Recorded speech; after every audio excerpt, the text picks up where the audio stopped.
اعوذ باللہ من الشیطان الرجیم بسم اللہ الرحمن الرحیم۔ عزیز طلباء، السلام علیکم ورحمۃ اللہ وبرکاتہ۔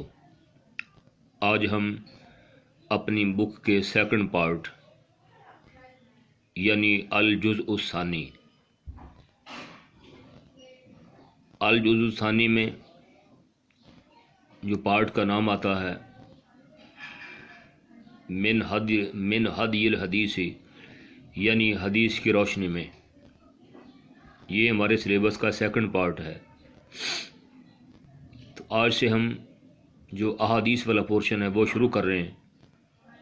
تو آج ہم پہلی حدیث پڑھیں گے، تو چلیں شروع کرتے ہیں۔ بسم اللہ الرحمن الرحیم۔ افضل الاعمال لا الہ الا اللہ و افضل الدعاء الاستغفار۔ ترجمہ: سب سے زیادہ فضیلت والا عمل لا الہ الا اللہ اور بہترین دعا استغفار ہے۔ تشریح: حضور نبی اکرم صلی اللہ علیہ وسلم کی اس حدیث مبارکہ کے دو حصے ہیں۔ پہلے حصے میں اللہ تعالیٰ کی توحید کے اقرار کو سب سے زیادہ فضیلت والا عمل قرار دیا گیا ہے، جبکہ دوسرے حصے میں استغفار یعنی اللہ کے حضور اپنی غلطیوں اور گناہوں کی معافی طلب کرنے کو سب سے زیادہ فضیلت والی دعا قرار دیا گیا ہے۔ حدیث کے پہلے حصے میں ارشاد ہے: افضل الاعمال لا الہ الا اللہ، یعنی اللہ کے سوا کسی دوسرے کو الہ نہ ماننے کا اقرار۔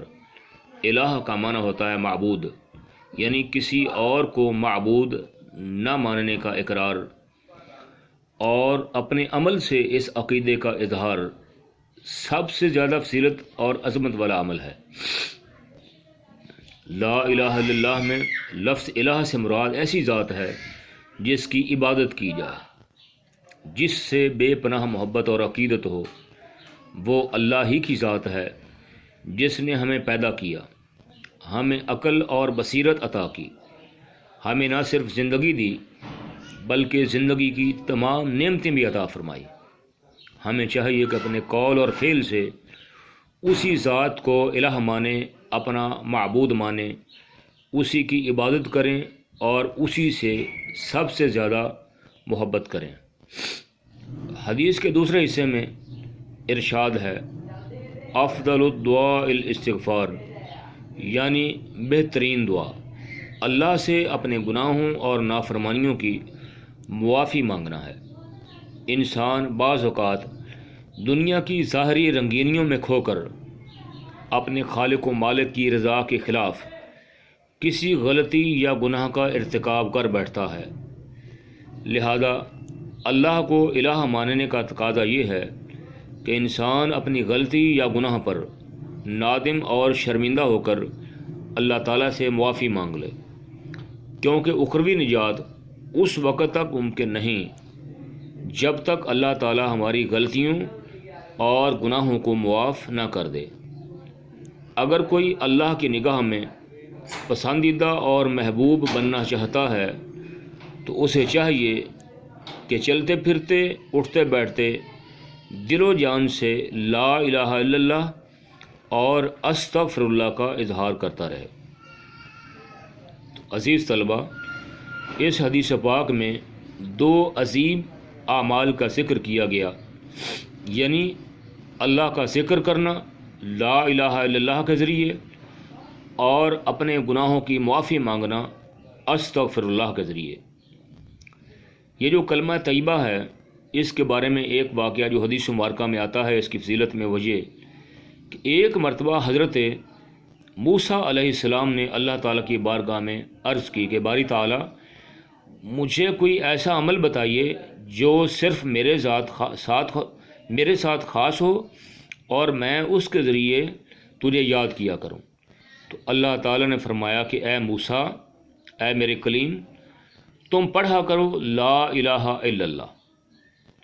انہوں نے پھر عرض کی کہ باری تعالیٰ، یہ تو تیرے سارے ہی بندے پڑھتے ہیں، تیری ساری مخلوق پڑھتی ہے، کوئی ایسا عمل بتائیے جو صرف میری ذات کے ساتھ خاص ہو۔ تب اللہ تعالیٰ نے فرمایا کہ اے موسیٰ، کیا تو اس عمل کو معمولی سے سمجھتا ہے؟ یہ اتنا بڑا عمل ہے، یہ جو کلمہ طیبہ ہے، کہ اگر تم اس کا وزن تولنا چاہو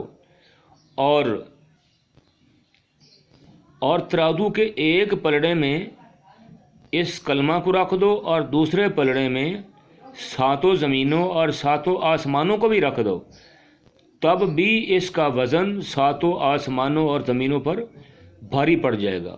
یہ اتنا عظیم عمل ہے۔ عزیز طلبہ، اس واقعے سے پتہ چلا کہ کلمہ طیبہ پڑھنا بہت زیادہ فضیلت والا عمل ہے۔ پھر حدیث پاک میں آتا ہے کہ اگر یہ کلمہ طیبہ لا الہ الا اللہ لے کے ساتھ پڑھا جائے، یعنی بہت لمبا کر کے پڑھا جائے، جیسے عام طور پہ مسجدوں میں ذکر کیا جاتا ہے۔ کیسے کیا جاتا ہے؟ لا الہ الا اللہ محمد الرسول اللہ۔ یہ ہوتا ہے کلمہ طیبہ لے کے ساتھ پڑھنا، لمبی آواز کر کے پڑھنا۔ حدیث پاک میں آتا ہے کہ جو شخص ایک بار کلمہ طیبہ پڑھے ایسی لے کے ساتھ، اللہ تعالیٰ اس کے 4000 گناہ معاف فرما دیتا ہے۔ تو پتہ چلا کلمہ طیبہ اللہ تعالیٰ کی بارگاہ میں مقبول ہونے اور اپنے گناہوں کی بہت زیادہ معافی کروانے کا ایک بہت بڑا ذریعہ ہے۔ لہذا ہمیں اپنے گناہوں پر نادم اور شرمندہ ہو کر کثرت سے استغفر اللہ پڑھنا چاہیے، اللہ تعالیٰ سے اپنے گناہوں کی معافی مانگنی چاہیے، اور اس کے ساتھ ساتھ کلمہ طیبہ کا ورد کرنا چاہیے۔ جب یہ ورد کیا جاتا ہے، ذکر کیا جاتا ہے، تو اللہ تعالیٰ جو دلوں کا زنگ ہے وہ اس کی برکت سے اتارتا چلا جاتا ہے۔ عزیز طلبہ، اس کا مفہوم تشریح آپ نے سنی، سماعت کر لی، امید کرتا ہوں کہ آپ کو سمجھ آ چکی ہوگی۔ اس حدیث پاک کے ضمن میں کچھ سوالات بھی بن رہے ہیں۔ تو پہلا سوال یہ بنتا ہے، لا الہ الا اللہ میں لفظ الہ سے کیا مراد ہے؟ اس کا جواب یہ بالکل یہ جو درمیان والا پیراگراف یہاں پہ دیا ہوا ہے۔ لا الہ الا اللہ میں لفظ الہ سے مراد ایسی ذات ہے جس کی عبادت کی جائے، جس سے بے پناہ محبت اور عقیدت ہو۔ وہ اللہ ہی کی ذات ہے جس نے ہمیں پیدا کیا، ہمیں عقل اور بصیرت عطا کی، ہمیں نہ صرف زندگی دی بلکہ زندگی کی تمام نعمتیں عطا کیں۔ یہاں تک آپ نشان لگائیے۔ سیکنڈ کوشچن ہے، اللہ کو الہ ماننے کا تقاضا کیا ہے؟ تو نچلے پیراگراف میں اس کا جواب آ رہا ہے، یہ میں نے نشان لگایا۔